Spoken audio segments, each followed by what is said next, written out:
Instead, we have the opportunity to make a habit of empathy, to recognize ourselves in each other. But I'm Rabbi Michael Lerner, the editor of Tikkun magazine and the chair of the international interfaith organization called the Network of Spiritual Progressives. Okay, so I'm looking at the topic of empathy, and could you look through your life, if you start even as a child, like how did your vision and understanding of empathy develop? For example, were your parents empathic people? I think that it started with a consciousness of the Holocaust and the destruction of my people during the Holocaust. And although they were my people, they were still people I didn't know. They were family members who had been in Europe, stuck in Europe, and killed there.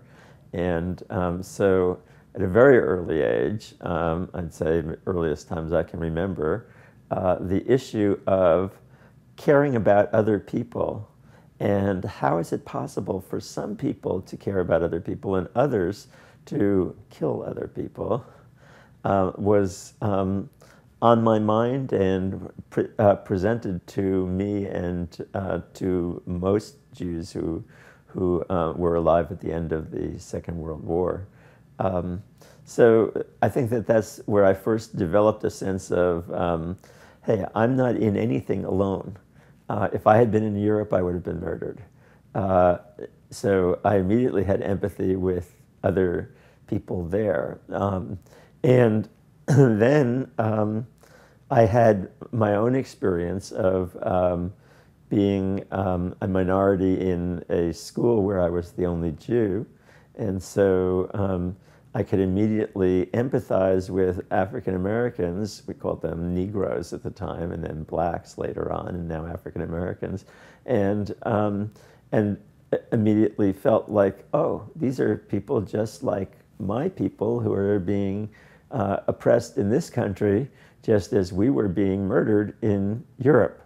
So I had, from a very, very early age, a sense of empathy towards those who were suffering or those who had been oppressed.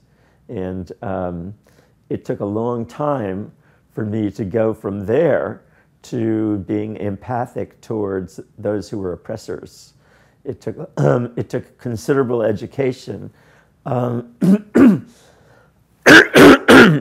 Sorry. It took a considerable education till I could come to see that people who were acting in horrible ways were also human beings in pain and not simply embodiments of evil. So that's been the hardest step. It started when I was in my late 20s, and I've been working on it ever since, and trying to work on convincing others in the liberal and progressive movement to see those who don't side with us not as enemies, but as fellow human beings who have made choices that they've made for reasons that do not reflect a fundamental evil on their part, but either distortions in the information that they have, or on the other hand, a great deal of pain that they are in. So you started seeing the pain that other people were in, kind of that were perhaps seen as the opposition to you. So you started actually empathizing with their pain. Yes. Well, see, what happened is that the big question that I was struggling with, starting from the time I was about 11, was how could it be that some people, at that point it was the Germans, would allow themselves to get into a position where they're hating others and murdering others. Now, there were two explanations that were available to me in the larger culture at that time. One was that Germans are just evil people. And I couldn't buy that because I was into Judaism and still am, and Judaism teaches that all human beings are created in the image of God. So that it couldn't be that somebody is born evil. That just didn't work. And particularly since my own grandfather had come from a life in which he had escaped from Eastern Europe and gone to Berlin and lived in Berlin for a while when he was younger in the early part of the 20th century. And he had great respect for Germany and German culture at that time. So it appeared as if it wasn't always evil. So then the other explanation was a kind of mystical one in which evil had suddenly descended on Germany in 1933, and because the United States was now in the 1950s allied with Germany as an important ally in the Cold War, supposedly Germany was no longer evil. So this evil had descended on Germany in 1933 and magically lifted in 1945.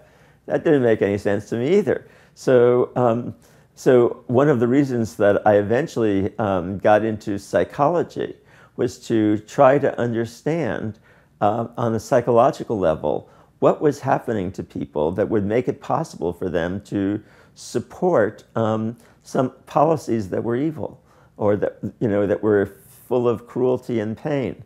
And I had gotten there in part by studying the time of the rise of the Nazis, and in particular the work of Wilhelm Reich, who had written a book called The Mass Psychology of Fascism, and had done some studies and interventions trying to see if he could head off the growth of fascism. He had a theory about that, and his theory was that the evil was caused by sexual repression, and that if you could overcome that sexual repression, that would free people from having to act out their internal anger on others. But that theory wasn't one that particularly made sense to me, because by the time I was reading that in the late 1960s and early 1970s, sex was flowing in the United States. There was a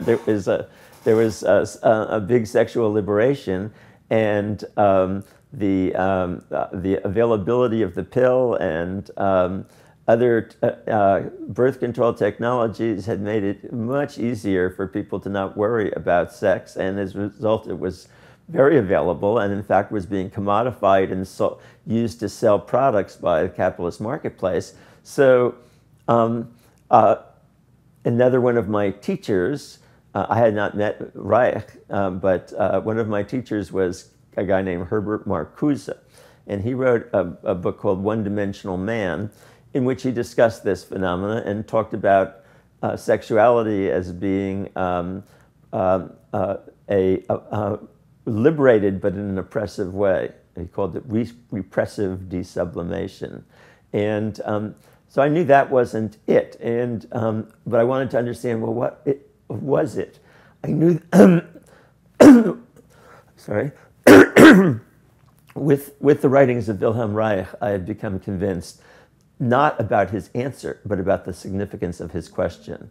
And he formulated the question better than I had in my mind up to that point. What in the psychic structure of human beings, or in the internalization of social and psychological norms, had made it possible for them to act in destructive ways towards others, and actually also self-destructive ways by embracing fascism. And so then my question became, well, what is it that is still the case that makes that possible? And what I came to decide was that I wanted to really research this. And that led me to, first of all, get a PhD in psychology, and secondly, to do a massive study of the psychodynamics of American. Let me clear my throat again. To do a massive study of the psychodynamics of American society. And I was fortunate to be able to propose a way to do that through the National Institute of Mental Health, and received a grant to study the dynamics of stress at the workplace and stress in family life. And I created an organization called the Institute for Labor and Mental Health. And that institution was meant in part to do this kind of studying, to understand the psychodynamics of American society. And so for the next 10 years or so, from the mid to late 70s to the mid to late 80s, I was involved in this systematic study, along with several other colleagues that I was able to hire as a result of this grant from NIMH. And what we were looking for was to try to understand the mass psychology of Americans, and in particular, what made them embrace a politics. At that time, it was the right wing of the Republican Party embodied in Reagan, a politics that was not in their economic interests, because the Reagan administration's policies were actually ones that lowered rather than raised the economic standard of living of people. Now, from the standpoint of the left, this left people in the left with the conclusion that Americans are either irrational or stupid, and then they would put out the various distortions that the right was embodying, like racism, sexism, homophobia, and would say, well, it's because people are essentially racist, sexist, or homophobic.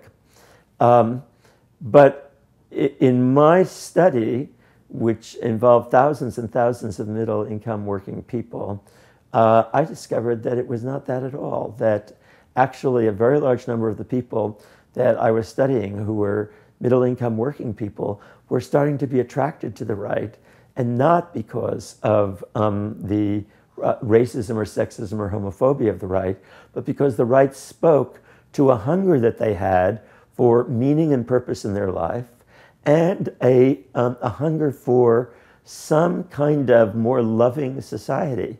And they were terrified at the way they were, I'm sorry about this.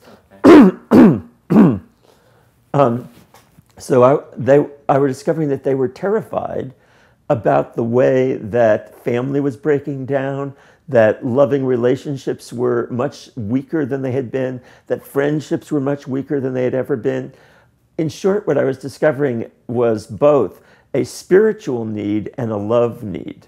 And so I came to the conclusion that it was the deprivation of love and caring and the deprivation of meaning and purpose in life that were central to why people in American society had been attracted to the right, and that hence would act in ways that the left thought was fundamentally irrational, because from the standpoint of the left, it's the economy, stupid. So if it's the economy, stupid, and that explains all rational behavior, that every rational actor is somebody simply maximizing their own material well-being, then of course, how else could you understand the American middle-income working people except being irrational, since they were voting for policies that were not in their economic interests? But I had concluded, to the contrary, that it wasn't that they were voting for their interests, it was that their interests were much broader than the left had understood, and in my view, to this very moment, understands about middle-income working people. And so that, and I have come subsequently to believe that this isn't only true of middle-income working people, it's true of everybody in this whole society and in the world, that everybody has that need. That's not to say they don't have material needs also, or that they don't have needs for sexual pleasure and other, and for good food and so forth. I don't mean to deny that level of reality. It's very significant and important. But what I'm claiming is that equally significant is the hunger for love and caring, and the hunger for a sense of higher purpose and meaning to their lives. And that is systematically undermined by the capitalist worldview and by the values that capitalism teaches and that are embedded in the capitalist economy and in the day-to-day life experience of working people in the work world, where over and over again they are taught to look out for number one and to maximize their own advantage without regard to the consequences for others. So if I understand it correctly, is the overall system is actually suppressing that need for care and love. And hence also suppressing people's natural empathy for each other. It makes people feel bizarre or irrational, or like they're doing something self-destructive if they let their empathic part out. And so one of the reasons why you'll hear people talk about moments like all the lights went out, or all the electricity went out in the subways and every place else in New York City on such and such a date, or we were part of a major earthquake or some other disaster, you hear people saying, that was also one of the best experiences of my life. Why? Because at that moment, people felt it was legitimate to care for random strangers. So the hunger that people have to be in a society in which people care for each other and take care of each other and show their empathy is normally suppressed by people's sense that if I were to show this, I would look like a schlemiel, which is a Yiddish term for meaning a nothing, a failure, a fool, a silly person, a person who lets themselves get pushed around by others. So, so that internalized sense that that it is shameful to be caring and empathic only gets freed up in moments when there is some larger social legitimation. And that larger social legitimation happens when there's some large crisis or tragedy, and all of a sudden people are able to care for each other. It also happens to some extent when people are rooting for the same team, and they suddenly can feel like, oh, it's we in this together, and they can feel empathy for each other and for their team. So one of the reasons why people love to be at the ball game, or whether that's football or baseball or whatever, is because there's this larger we that gets created in that context, in which people feel it's okay just to hug each other, to hug strangers.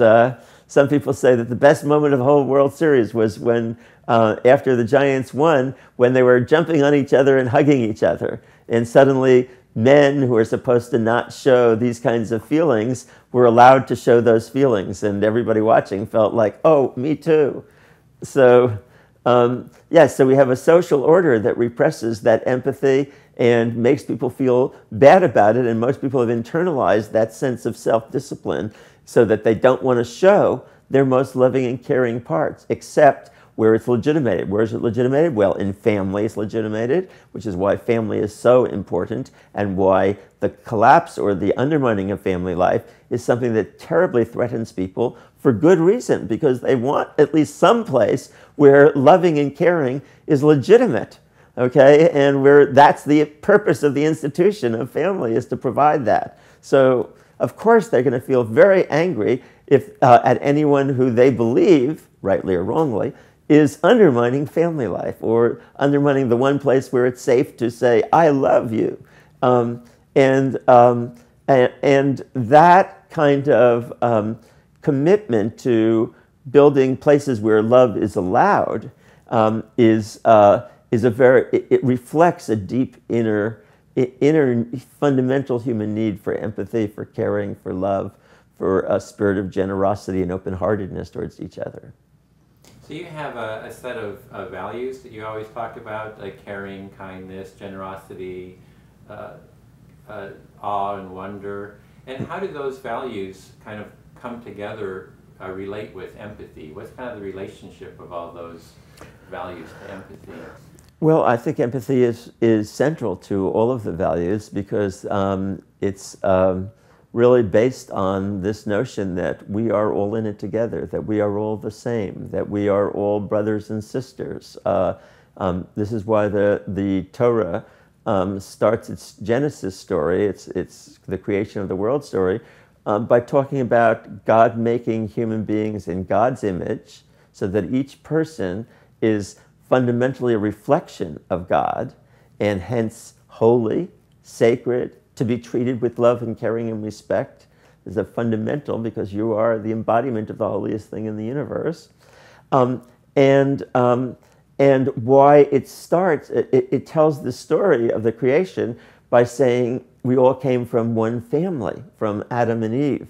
I doubt if that's historically true, although I have no evidence one way or the other about it. But the concept that it's trying to put forward is that we're all from the same family, that we all come from the same place, and the divisions that happen later on historically, but don't come from that the core is our unity with each other.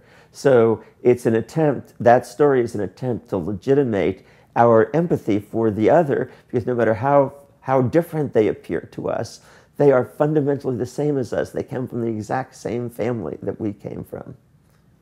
So in your history that you're talking about, it's like you started looking at what is kind of like the nature of evil, and actually just something kind of an aside is in the movie Nuremberg, there's a psychologist who studied the prisoners at Nuremberg, and he said the nature of evil is the lack of empathy in the movie, at least. So that kind of fits in with what you're talking about. Oh, absolutely. So and then you kind of did your study and found that love and caring is kind of like a central role, importance, a need for people. When did kind of empathy, the word empathy, kind of become important, or kind of did you kind of learn to start using that word? Actually. Well, okay. The way I talk, I don't separate empathy from love, caring, kindness, and generosity, although they are all ways of manifesting the empathy. I don't really believe that empathy is that is really identifying with the other and feeling the other's pain, understanding what it is like to be that other person, or to feel the way that other person, or to experience the way that other person experiences. I don't think it's possible to just have that be an internal state of consciousness. In other words, if it doesn't manifest, it's not real. It's something else. It's not real empathy unless it manifests in behavior. And so what behavior does it manifest in? So this is where, so that's why I say, well, love, caring, kindness, generosity, open-heartedness, forgiveness for the other. So all of these are, in my view, aspects of empathy, aspects of what it is to be empathic. But what historical moment did I start to use that word? I can't tell you, I'm afraid. Sorry. What I can say is that as I came to understand that the critical need was to develop our capacity for empathy, for love and caring and kindness and generosity and open-heartedness towards others, and that this would, and to develop that by creating social realities that made it safe for people to express their empathy and to act on their empathy. Then I realized that this was really the fundamental deprivation that leads to evil behavior and to hurtful actions. That is the absence of a feeling that one can or ought to act on one's empathic feelings. And so then what do we do to change that? And that's when I created the network of spiritual progressives. Actually first created Tikkun magazine as a way of putting these ideas out and saying, you know, we need a world that is safe for love, for kindness, for generosity, for empathy, for building a world in which that is no longer seen as something to be embarrassed about, or something to say, oh yeah, that's okay on the side. That's something that has nothing to do with politics or with public life. That's something for your personal life. And so I said, no. This is the center of public life, because when these needs are stunted, then you get perversion in public life. Then you get a capitalist order in which people are only looking out for number one and manifesting themselves in hurtful and aggressive ways because they believe that this is the only way that they can be safe. And so from my standpoint, the way to achieve homeland security, the way to achieve personal security is by developing your capacity for empathy and then acting on it in loving and caring and kind and generous ways. So how do you build a society like that? Yeah, culture of empathy is kind of the thing that I'm working on, kind of Yeah. the tagline. Right, and I think that's wonderful. I think it's great to try to build a culture of empathy.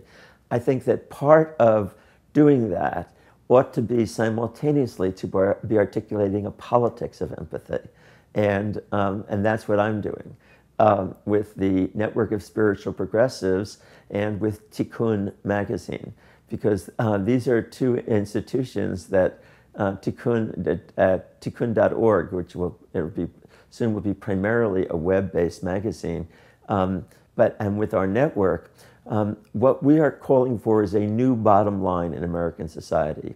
And that new bottom line is this, that we want every institution, every corporation, every governmental policy, all our educational system, all our legal system, and even our personal behavior to be judged or described as efficient, rational, or productive, not only to the extent that they maximize money or power, but also to the extent that they maximize love and caring, kindness and generosity. In short, to the extent that they maximize our capacity to both be empathic and to act on our empathy.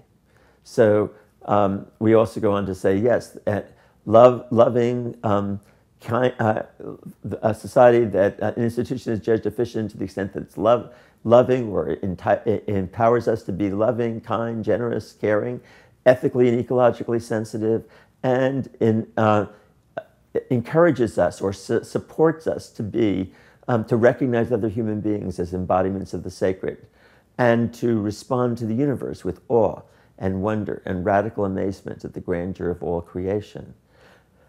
So that's a new bottom line. And if we had a society that was based on that, then every one of our institutions would look very, very different.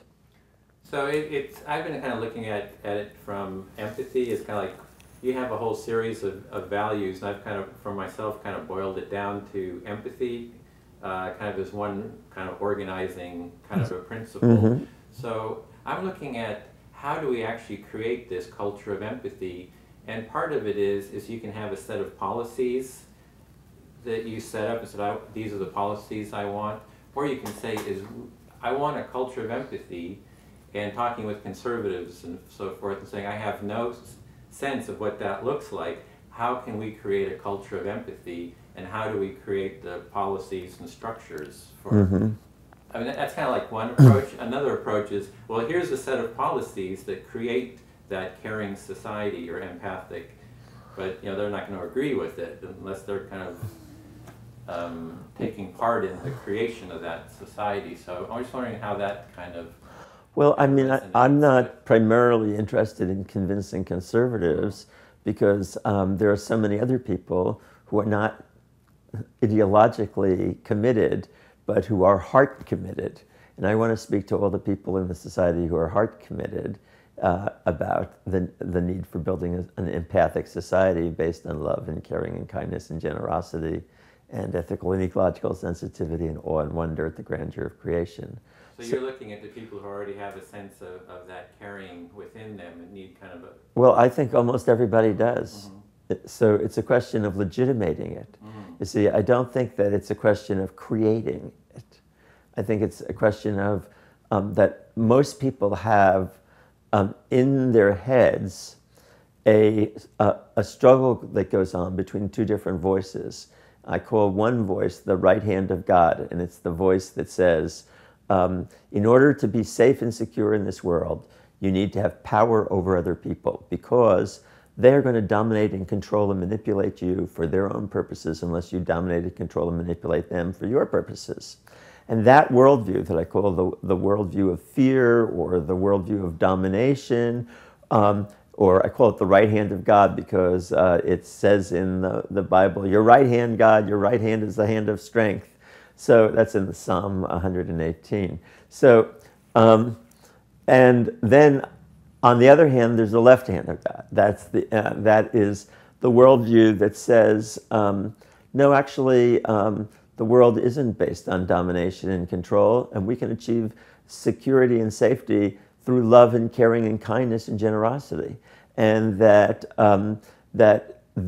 is a fundamental truth about reality, And in fact, it's the only way you survived as a child, was that your parents, particularly your mother, gave you a certain level of love, caring, kindness, and generosity, else without which you would not have survived. And you would have not been able to make it. And your mother didn't do that on the basis of an estimation, a rational estimation of a good return on her investment of time and energy in you. She did it because she already had this loving and caring and kindness. So from our childhoods, we've already experienced that love, kindness, and generosity, and that becomes part of our collective capacity within ourselves to act in a similar way. So these two voices are always in contention in our heads, and most people are on a continuum, someplace between the worldview of fear and the worldview of empathy and love. And where we are at any given moment is affected by how much love did we get in our childhood, how much caring, how much fear, how much in our adult life.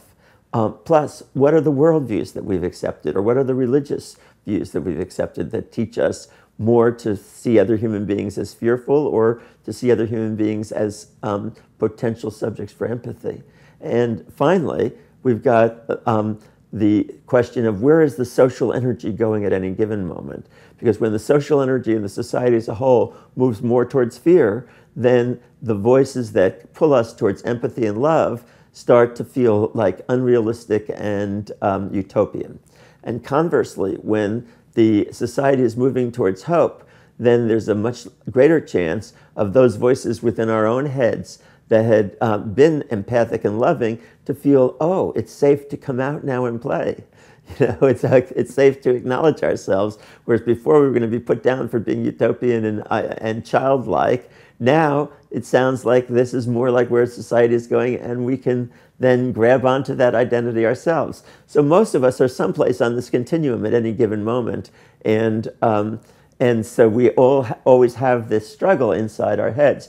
So consequently, from my view, if you want to build an empathic society, one of the things that you need is to help support people to go for the empathic and loving voice inside themselves, and to not only pay attention to the voice of domination, control, and fear in their own heads. And that's a process that requires both individual work, sometimes individual therapy, but it also requires a social reality to be created that can support that.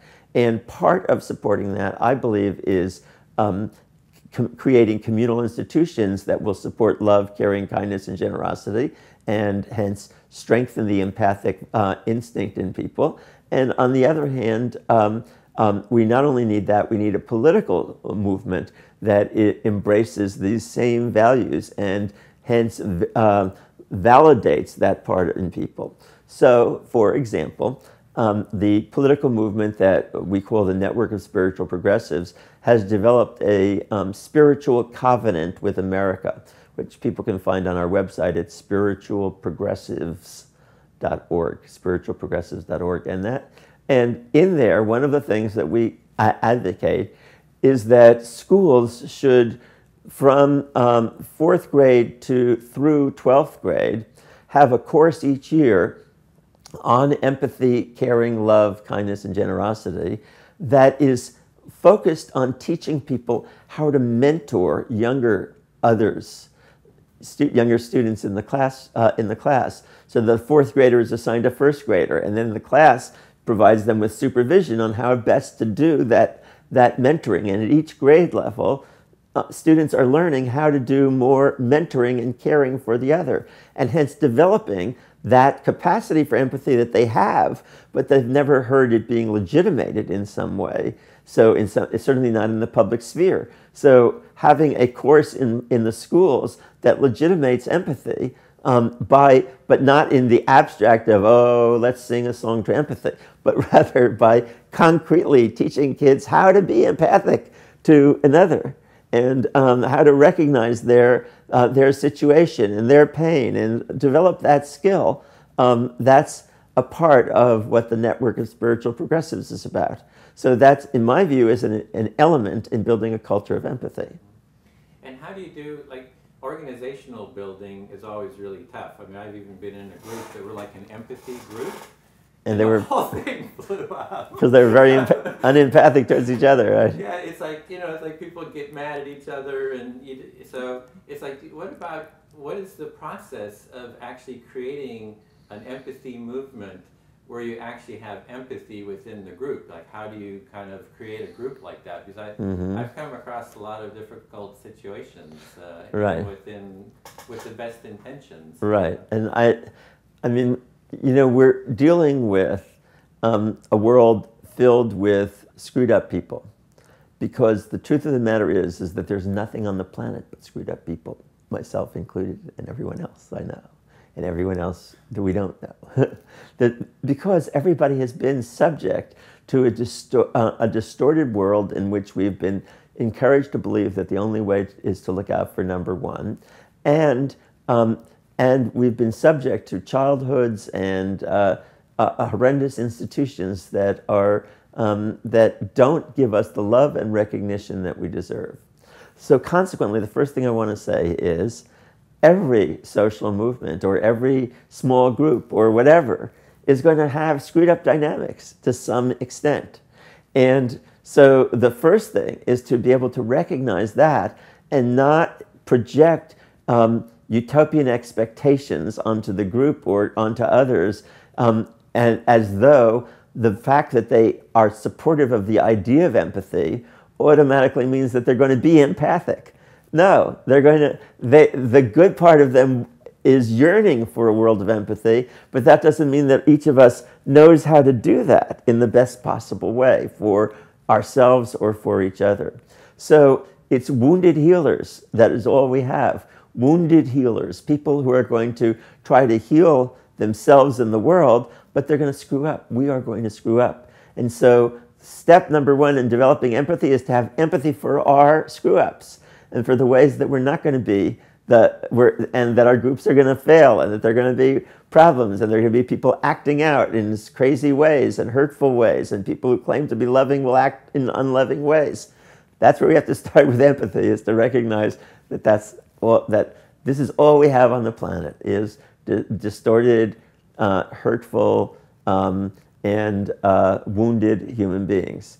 But they also have a desire to transcend that, a yearning for something more.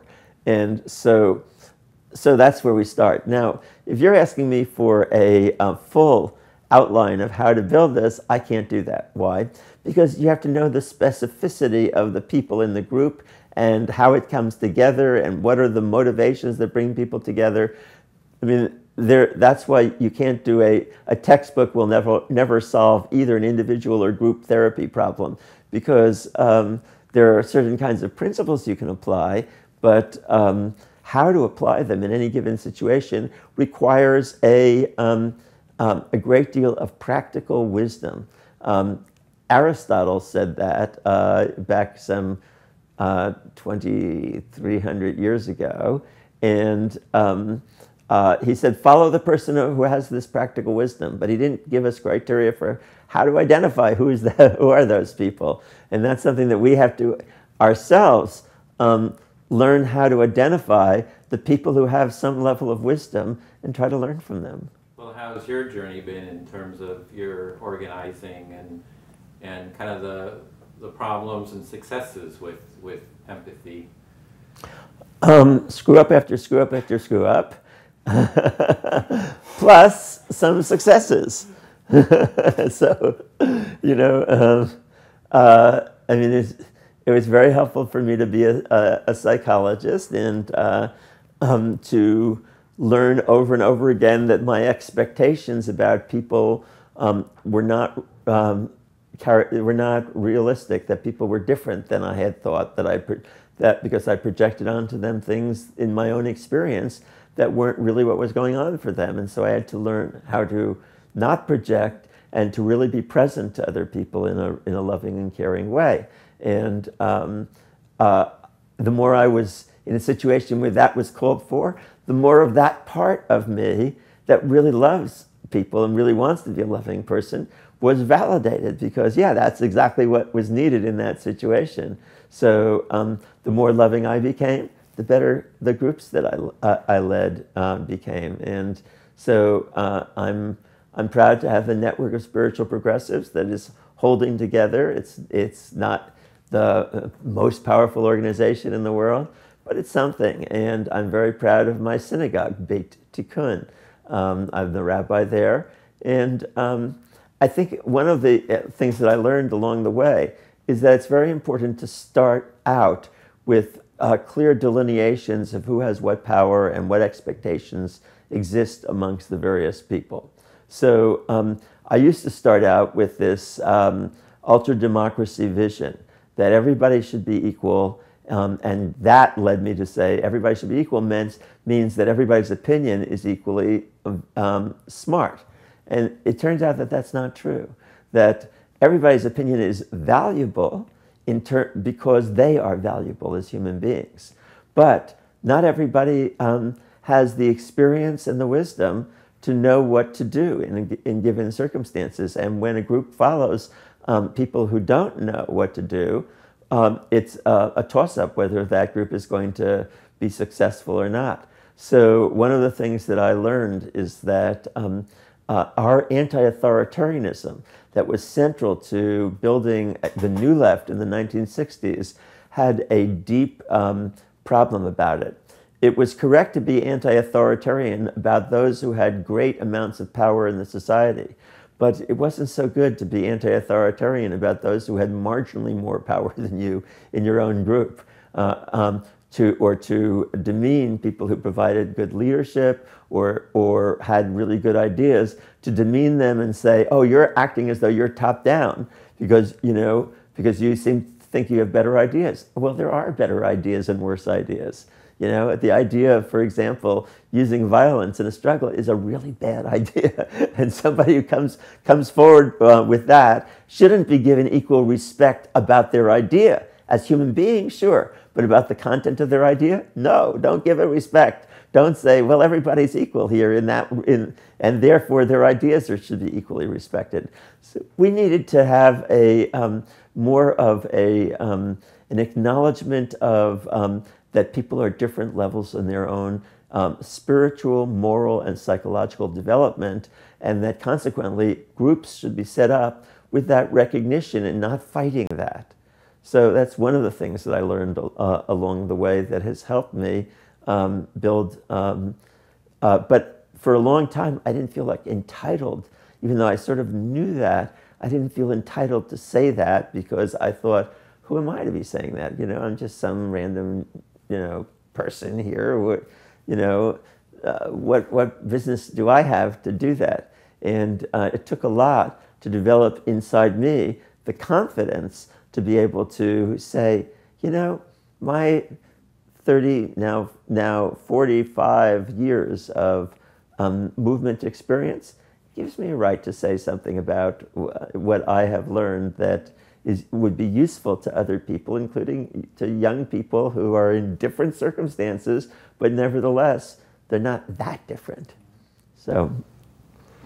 So one thing I wanted to mention was a story of, I went to the Republican State Convention. It was in San Jose, and this is I asked the students. I said, well, there was a couple of young Republicans there, and I said, well, tell me, what's your most important value? And they said, protection. Taking care of myself and my family. The approach I used was to empathize with them and just let them know that I heard what they said, and it was, protection and security is important to you. And they said, yeah, that's right. It's important to me. Anybody come and hurt me, I got my gun and I'm going to defend myself. So I said, what you're concerned about is that there's people out there who aren't empathizing with you. And he said, yeah, I guess so. So I took the fear. For me, it was like a real pivotal insight. And that I saw the fear that they were having, and I found where the empathy was lacking in that. So I'm wondering, I see that as a way of interacting with people to, is like Gloria Steinem says, the means are the end. Mm-hmm. You know, she says empathy is the most revolutionary feeling, and the means are the end. So if we want a culture of empathy, the means to that end is to empathize with people kind of on an ongoing, continuous basis. And Yes, I agree. so I'm just wondering. We have to empathize with others and love ourselves into a loving society.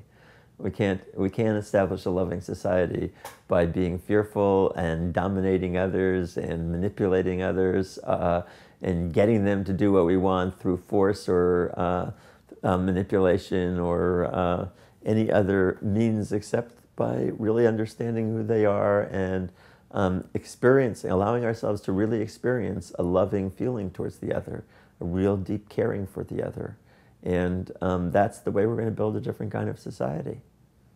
Well, I saw you had a dialogue with Mickey Kashtan about NVC. Yes. Like in NVC, one of the processes that they're using is kind of like reflective listening and this, what they call needs guessing. It's like you try to guess what the underlying values or needs are that people have. Mm-hmm. And as a process, you know, for kind of connecting with people, what do you kind of feel about that process? You mean NVC in particular? Yeah, or just needs guessing and well, I think listening. Yeah, I'm all for it. Mm-hmm. I think it's can be a very important part of the process. The difference I had with with some of the practitioners of NVC, not necessarily the fundamental theory, is that those things can be used in a mechanistic way, like anything else, like almost everything, like anything I say. You know, the words can be turned to their opposites. So people can. I remember in the 60s and early 70s that people were beating each other up for not being embodiments of the caring and the loving that they said they believed in. Right? So you would say, you're not loving enough, and therefore beat them up. In other words, act in a very unloving way in order to because others weren't loving enough or caring enough, or that other people had egos. And they're saying, well, you can't be in our movement, or you certainly can't play any leadership role because you're moved by your ego. And, so, you know, it's so stupid and silly. What we want to do is to accept human beings as who they are and empathize with them, and then through accepting that and empathizing with them, start to help them to open up to their capacities to empathize and love and care for others. But any set of words of this sort can be turned into a dogma and used in a mechanistic way in which you miss the other. Or, so that's one element. The second element, or maybe so I should say not or, but and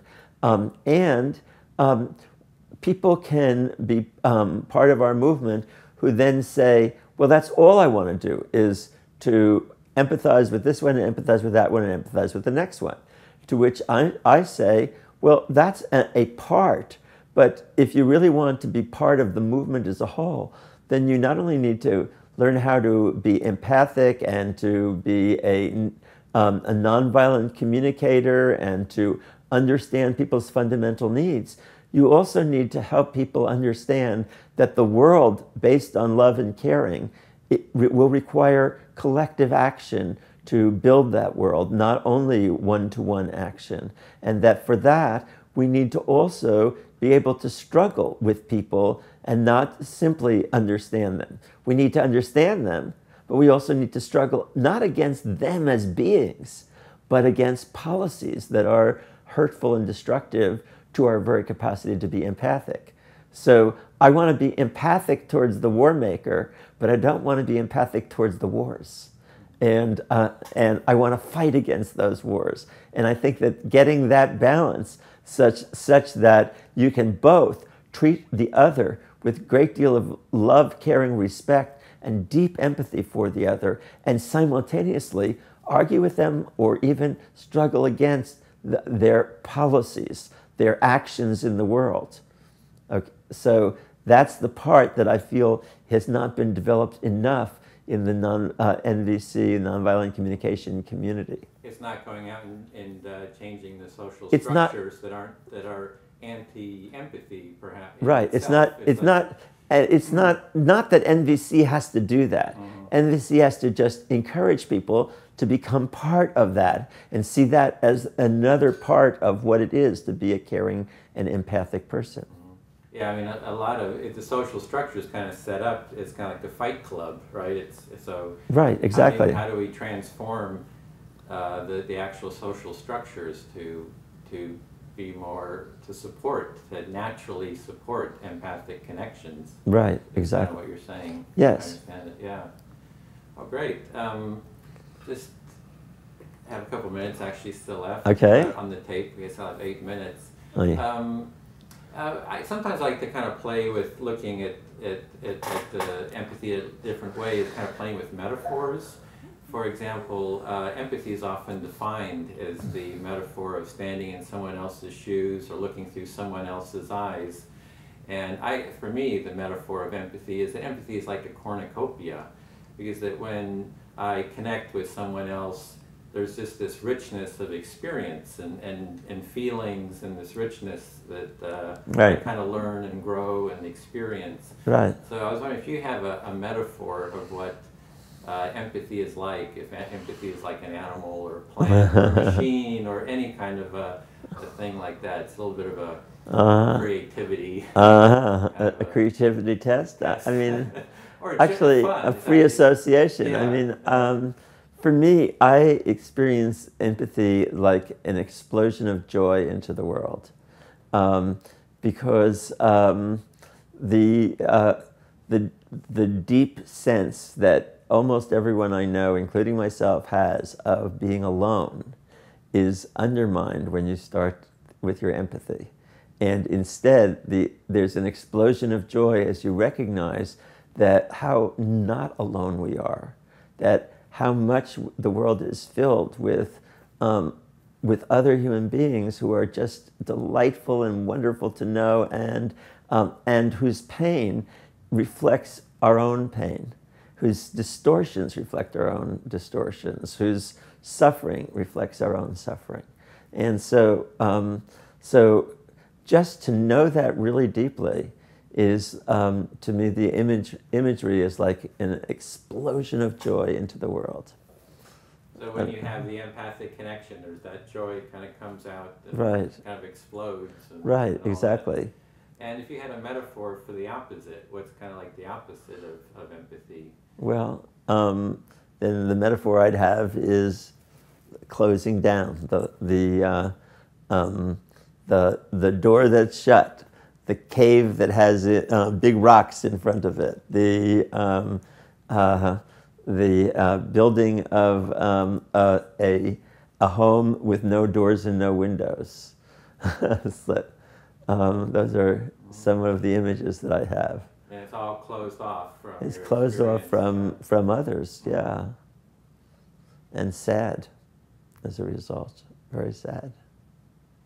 Okay, is there anything kind of for wrapping up? Do you feel like you like to cover about empathy that hasn't been said? Well, just that I'd like to encourage people to join us. To join us in our movement and in Tikkun magazine, on Tikkun online at tikkun.org, or at the network of spiritual progressives at spiritualprogressives.org, or you don't have to be Jewish to come to my synagogue in Berkeley, Beit Tikkun, BEYTTIKKUN.org. Beit Tikkun. Tikkun means to heal, repair, and transform the world. And what's the transformation we want? What's the tikkun of the world we want? We want people to be able to remove all the blocks to empathy and all the blocks to love and caring and kindness and generosity, so that we can be fully who we really are. And so I think that's the main message of my life, and the message of Tikkun magazine, and the message of the network of spiritual progressives. see the world through other people's eyes. Now, empathy is a quality of character that can change the world.